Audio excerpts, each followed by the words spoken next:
बहुत समय पहले की बात है। एक छोटा सा गांव था। उस गांव में दो भाई रहा करते थे। बड़ा भाई अंधा था, जिसके कारण वो हमेशा घर पर ही बैठा रहता था, और छोटा भाई खेती किया करता था। लेकिन खेतों में अधिक जानवर आने से पूरी फसलें नष्ट हो जाती थीं, जिस कारण छोटा भाई बहुत परेशान हो चुका था। तभी उसे एक तरकीब सूझी। एक दिन उसने सोचा, खेतों में से इन जानवरों को भगाने के लिए क्यों ना मैं अपने बड़े भाई की मदद लूं।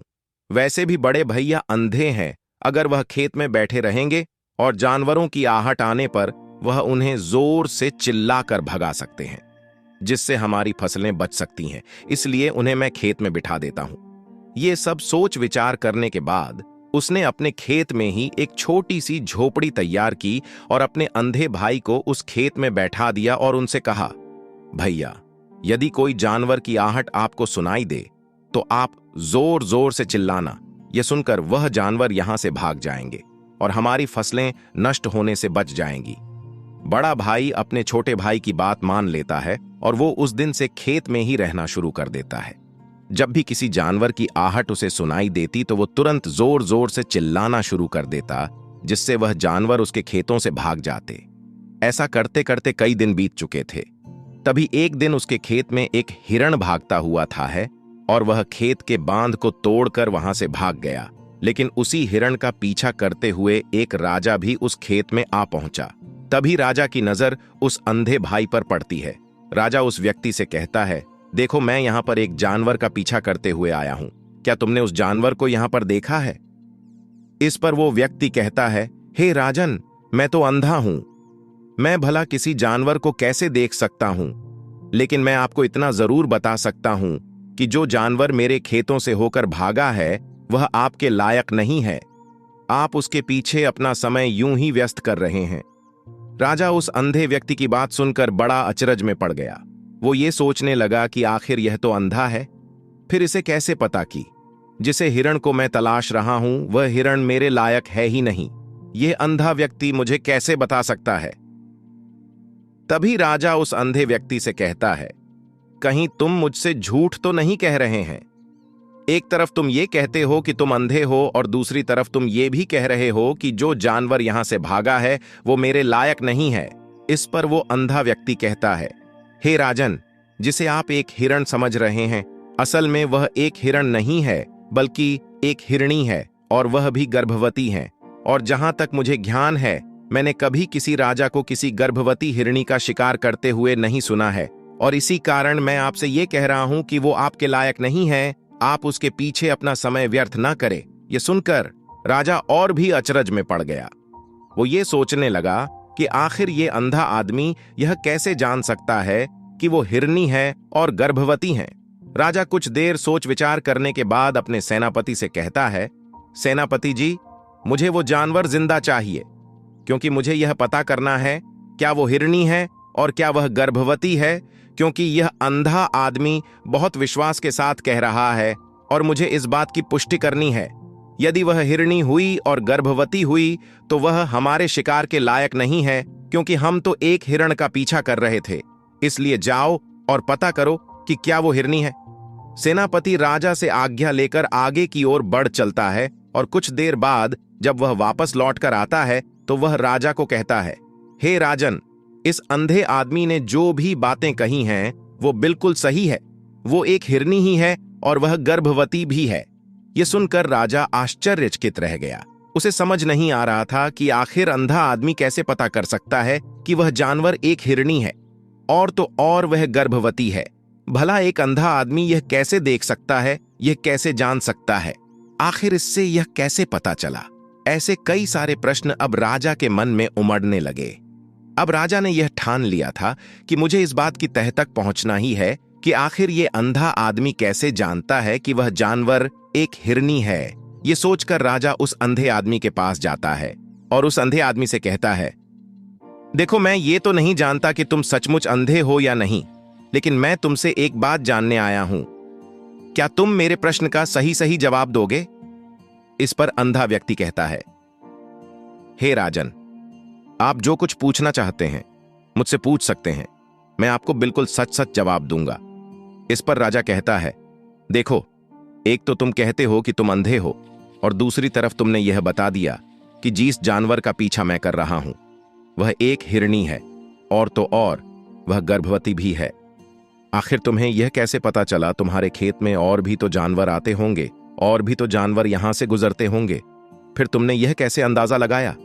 तभी वह अंधा व्यक्ति राजा से कहता है, हे राजन, आप जिस हिरनी का पीछा कर रहे थे, वहीं हिरनी जब मेरे खेत में आई, उसकी रफ्तार और उसके भागने की आहट से मुझे यह एहसास हो चुका था कि यह एक हिरनी है, और मेरे खेत की जो बांध है वह बहुत छोटी है, उसकी ऊंचाई ज्यादा नहीं है। यदि कोई हिरण होता तो उस बांध को बड़ी आसानी से लांघ जाता, लेकिन वह हिरनी इस बांध को तोड़कर भागी है, और यदि वह इस बांध को छलांग लगाकर पार करने का प्रयास करती तो इससे उसके बच्चे को खतरा होता, और इसी बात से मैंने ये पता लगा लिया कि वह गर्भवती है। इस कारण वह ज्यादा ऊंची छलांग लगाकर मेरे खेत की बांध को तोड़ते हुए भाग गए। इस पर राजा के मन में एक और प्रश्न उठा। राजा ने कहा, किंतु तुम्हें कैसे पता चला कि वह एक हिरनी ही है? और भी तो कोई जानवर यहां पर आ सकते हैं। इस पर वह अंधा व्यक्ति कहता है, हे राजन, मैं पूरा दिन सुबह शाम यहीं पर बैठा रहता हूं, और मेरी सुनने की शक्ति बहुत तेज है। मैं ये बाप जाता हूं कि कौन सा जानवर मेरे खेत में आया है, और उसी के आधार पर मैं जोर जोर से चिल्लाता हूं ताकि वो मेरे खेत से भाग जाए और मेरे खेत की फसलों को नष्ट ना कर पाए। राजा उस अंधे आदमी का यह जवाब सुनकर पूरी तरह से संतुष्ट हो चुका था। वह मन ही मन यह सोच रहा था कि आदमी भले ही अंधा हो, लेकिन यह तो बड़ा ज्ञानी मालूम पड़ता है। इस आदमी से कुछ ना कुछ तो काम निकलवाना ही चाहिए। ये विचार लिए हुए राजा वहां से वापस अपने महल की ओर लौट जाता है। राजमहल पहुंचते ही राजा उस अंधे व्यक्ति से कहता है, आप तो बड़े ज्ञानी व्यक्ति हैं, आपको किसी भी बात का पता बड़ी आसानी से चल जाता है। आज मैंने आपको यहां पर इसलिए बुलाया है क्योंकि मैं आपसे ये जानना चाहता हूं कि मेरी पत्नी पतिव्रता है या नहीं। इस पर वो अंधा व्यक्ति कहता है, हे राजन, यह कैसा प्रश्न हुआ? इस पर राजा कहता है, मैंने आपसे बिल्कुल उचित प्रश्न किया है, मुझे इस प्रश्न का उत्तर दीजिए। इस पर वो अंधा व्यक्ति कहता है, हे राजन, ये सारी बातें जाने दीजिए। आपकी शादी को इतने साल बीत चुके हैं, और अब आप ये बात क्यों जानना चाहते हैं? आपके मन में ऐसे प्रश्न क्यों उठ रहे हैं? इस पर राजा जिद करते हुए कहता है, देखिए, आपको मुझे इस प्रश्न का उत्तर तो देना ही होगा। यदि आप मुझे इस प्रश्न का उत्तर नहीं देंगे तो मैं आपको मृत्यु दंड दे दूंगा। राजा के मुख से यह बात सुनकर वह अंधा व्यक्ति कहता है, हे राजन, यदि आप इस प्रश्न का उत्तर चाहते हैं तो उसके लिए आपको मेरा एक काम करना होगा। राजा कहता है, बोलो, मुझे क्या काम करना होगा? इस पर व्यक्ति कहता है, इसके लिए आपकी पत्नी को मेरे साथ कमरे में अकेले छोड़ना होगा। उस अंधे व्यक्ति की यह बात सुनकर राजा पहले तो क्रोधित हो जाता है, लेकिन फिर कुछ सोच विचार करने के बाद वह उस व्यक्ति की बात मान लेता है और अपने सेनापति को आदेश देता है, सेनापति जी, इस व्यक्ति को और मेरी पत्नी को एक कमरे में कुछ देर के लिए अकेला छोड़ दें। सेनापति बिल्कुल वैसा ही करता है। अब राजा की पत्नी और अंधा आदमी एक कमरे में बंद हो चुके होते हैं। तभी वो अंधा आदमी राजा की पत्नी से कहता है, मुझे आपको छूना है। इस बात पर रानी अत्यधिक क्रोधित हो जाती है और उस अंधे आदमी को वो पकड़ पकड़ कर पीटने लगती है, कभी हाथों से तो कभी लातों से तो कभी पटक पटक कर। इस तरह से उन्होंने उस अंधे आदमी की खूब पिटाई की। उसके बाद किसी तरह से वह अंधा आदमी अपनी जान बचाकर वहां से भाग निकलता है और वह राजा के पास पहुंचता है और वह राजा से कहता है, हे राजन, आपकी पत्नी पतिव्रता नहीं है। यह बात सुनकर राजा अत्यधिक क्रोधित हो उठता है और राजा अपनी तलवार निकालकर सीधा अपनी पत्नी की ओर जाता है और क्रोधित होकर वह अपनी रानी से कहता है, रानी जी, आज मैं जो भी सवाल आपसे करने वाला हो उसका मुझे सच सच जवाब दीजिएगा, और यदि आपने एक शब्द भी झूठ कहा तो मैं आपका अभी के अभी सर धड़ से अलग कर दूंगा, तभी आगे बढ़े। राजा कहता है, मुझे बताइए, क्या आप पतिव्रता हैं या नहीं? इस पर रानी कहती हैं, हे राजन, आप भले ही मुझे जान से मरवा दीजिए, लेकिन मैं पतिव्रता नहीं हूं। राजा यह बात सुनकर बहुत खुश हुआ, क्योंकि उस अंधे आदमी ने जो भी कहा था वह बिल्कुल सच था। यह बात सुनकर तुरंत ही राजा उस आदमी के पास पहुंचता है और आकर उस अंधे आदमी से कहता है, तुम्हें कैसे पता चला कि मेरी पत्नी पतिव्रता नहीं है? इस पर वह अंधा आदमी कहता है, हे राजन, बड़ी सीधी सी बात है। मैंने तो आपकी पत्नी से बस इतना ही कहा था कि मुझे आपको छूना है, और इस बात पर वह इतना क्रोधित हो उठी कि उन्होंने गुस्से में आकर मुझे लात घूंसों से पीटना शुरू कर दिया। और भला कोई औरत किसी और मर्द को कैसे छू सकती है? लेकिन उन्होंने ना आप देखा ना ताव, बस लात घूंसे मुझ पर बरसाने शुरू कर दिए। वह भी तो एक छूना ही हुआ, और एक पतिव्रता नारी कभी भी पराये मर्द को नहीं छूती। जब मैंने उसे छूने के लिए कहा था तो वह उस वक्त मुझे मना कर सकती थी, लेकिन उन्होंने तो मुझे पीटना शुरू कर दिया, और देखते ही देखते उन्होंने मेरे पूरे शरीर को छू लिया। अब आप ही बताइए, ऐसी स्त्री भला पतिव्रता कैसे हो सकती है? इस पर राजा कहता है, तुम तो बड़े ज्ञानी मालूम पड़ते हो। अच्छा ठीक है, चलो तुम मेरे एक प्रश्न का और जवाब दो। यदि तुमने मुझे इस प्रश्न का सही सही जवाब दे दिया तो मैं तुम्हें यहां से जाने दूंगा। आगे राजा उस अंधे आदमी से कहता है कि तुम मुझे यह बताओ, क्या मैं सच में अपने पिताजी का ही बेटा हूं या फिर किसी और का? इस पर वह अंधा भी कहता है, हे राजन, इस बात से आपका क्या लेना देना? आप किसी की भी औलाद हों, आखिर आप हैं तो इस राज्य के राजा, इसलिए इस प्रश्न को जाने दीजिए। लेकिन राजा कहता है, नहीं नहीं, मुझे इस प्रश्न का सही सही जवाब चाहिए, अन्यथा यह प्रश्न मुझे हमेशा परेशान करता रहेगा। इसलिए मैं इसका सही सही जवाब जानना चाहता। यदि तुम इसका सही सही जवाब दे देते हो तो तुम यहां से जा सकते हो, मैं तुम्हें नहीं रोकूंगा। इस पर वह अंधा आदमी कहता है, हे राजन, इसके लिए तो मुझे आपके मां के पास भी जाने की कोई आवश्यकता नहीं है।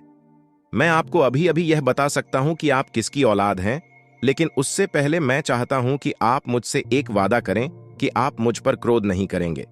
राजन ने कहा, मैं तुमसे वादा करता हूं, मैं तुम पर क्रोध नहीं करूंगा। इसके बाद वह अंधा आदमी राजा से कहता है, हे राजन, आप हैं तो अपने ही पिता के पुत्र, लेकिन आप पर एक कंजूस सेठ की छाया पड़ी हुई है।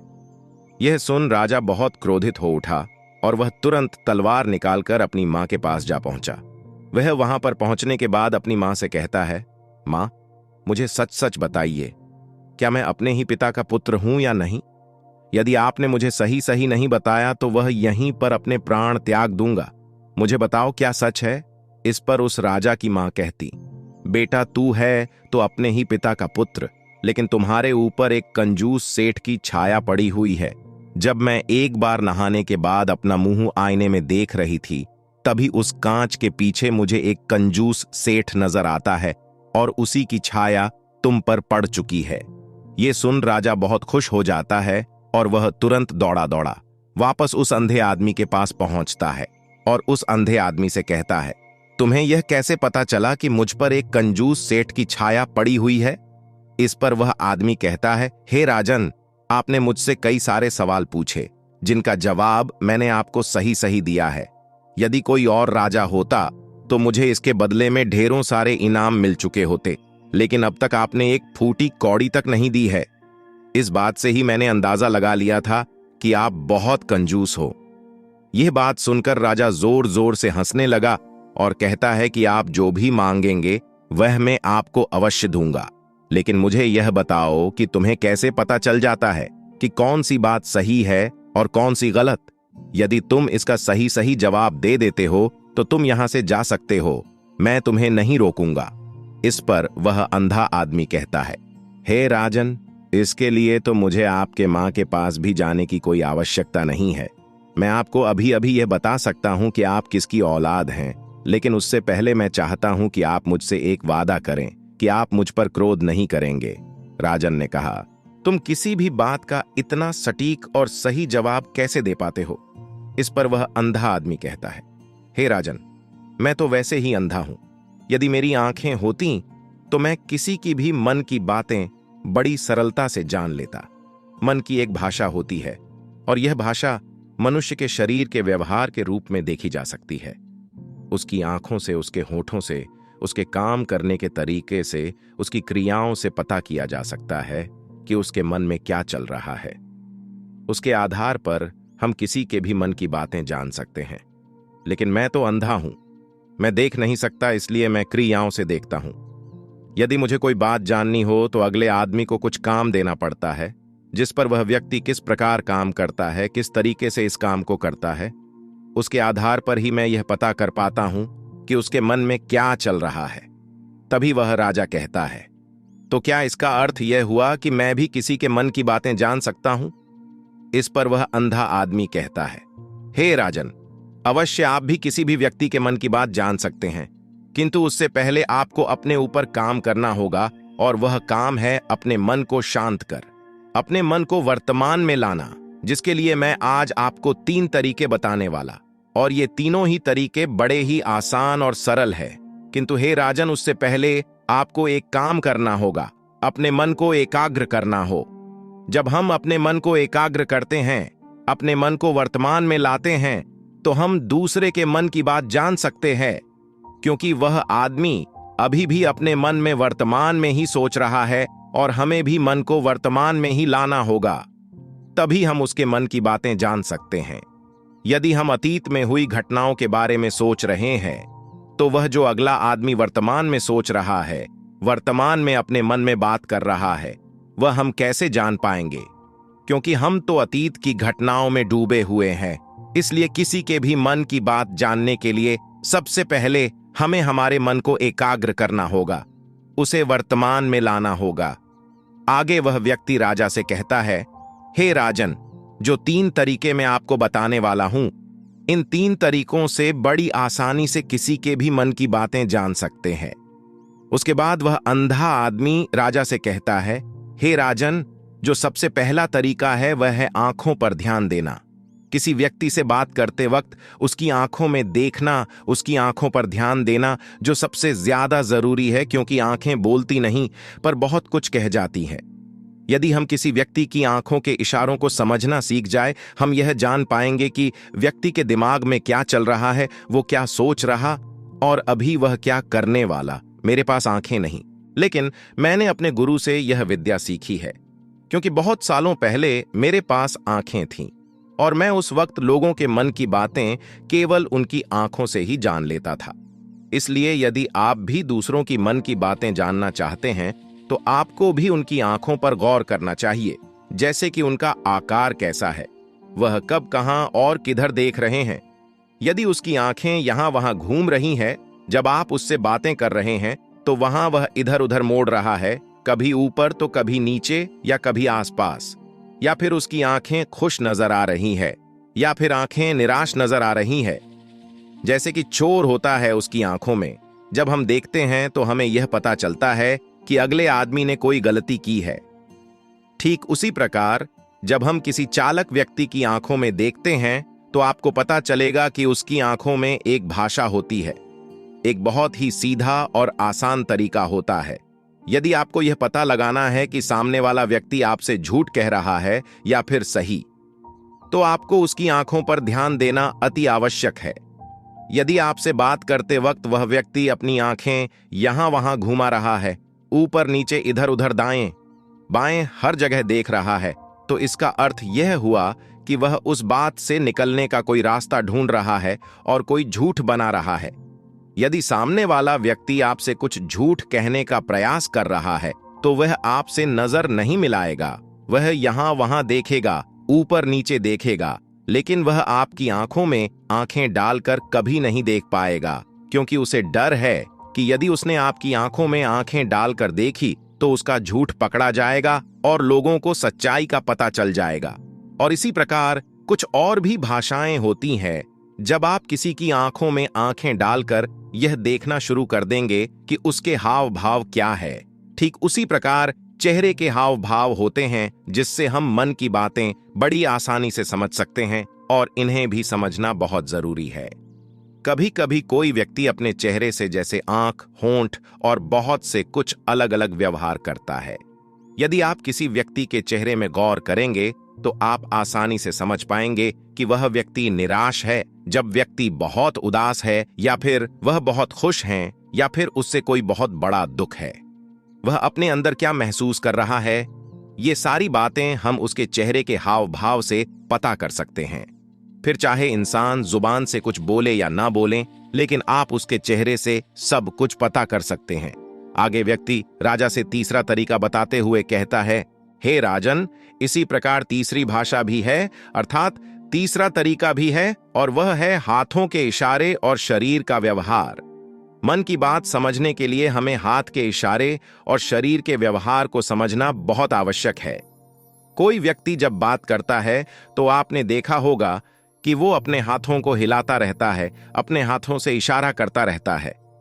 बातों के साथ साथ अपना शरीर का जो व्यवहार है, अर्थात बॉडी लैंग्वेज, उसका भी पूरा उपयोग करता है, जिससे हमें यह पता चल पाता है कि वह व्यक्ति हमारी बातों पर कितना ध्यान दे रहा है और उसके मन में क्या चल रहा है। शरीर के व्यवहार को देखने के लिए उसके हाथ मटकाने, शरीर मटकाने और चेहरे पर बार बार हाथ लाल, हाथों का एक दूसरे से मसलना, ऐसी बहुत सी क्रियाएं होती हैं, उस पर हमें ध्यान देना अति आवश्यक। मन की बात को समझने के लिए हमें शरीर के व्यवहार को भी समझना पड़ता है। यदि हम इन तीन तरीकों को सही तरीके से ध्यान देकर इन तीन तरीकों को अच्छे से समझ लेते हैं तो हम बहुत जल्दी किसी भी व्यक्ति के मन की बातें बड़ी सरलता और सहजता से जान सकते हैं। इसलिए यदि आपको किसी के मन की बातें जानी है तो आपको उसकी आंखों पर, उसके चेहरे पर, उसके शरीर के हाव भाव को और उसके हाथों को ध्यानपूर्वक देखना और समझना होगा, जिससे आप यह समझ पाएंगे ये आखिरकार उसके मन में क्या चल रहा है और वह क्या सोच रहा है। लेकिन उनसे पहले आपको अपने मन को एकाग्र करना होगा, शांत करना होगा और अपने मन को वर्तमान में लाना होगा। तभी आप उस व्यक्ति की इन सभी क्रियाओं पर ध्यान दे पाएंगे, उन्हें समझ पाएंगे। अन्यथा आप यदि अतीत की घटनाओं में व्यस्त हैं, भविष्य की योजनाओं में व्यस्त हैं, तो आप उस व्यक्ति के हाव भाव पर कभी ध्यान ही नहीं पाएंगे और ना ही आप कभी यह समझ पाएंगे कि आखिर उस व्यक्ति के मन में क्या चल रहा है, वह क्या सोच रहा है।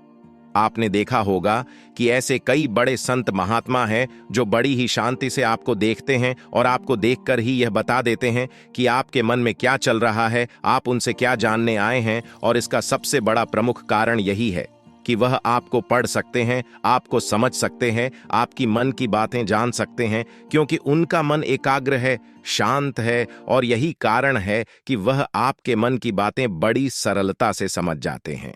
तो दोस्तों, हम उम्मीद करते हैं कि आपको इस कहानी से एक अच्छी सीख मिली होगी, और ये कहानी आपको कैसी लगी हमें कमेंट बॉक्स में कमेंट करके जरूर बताएं, और इस कहानी को अपने दोस्तों और परिवार के साथ जरूर शेयर करें।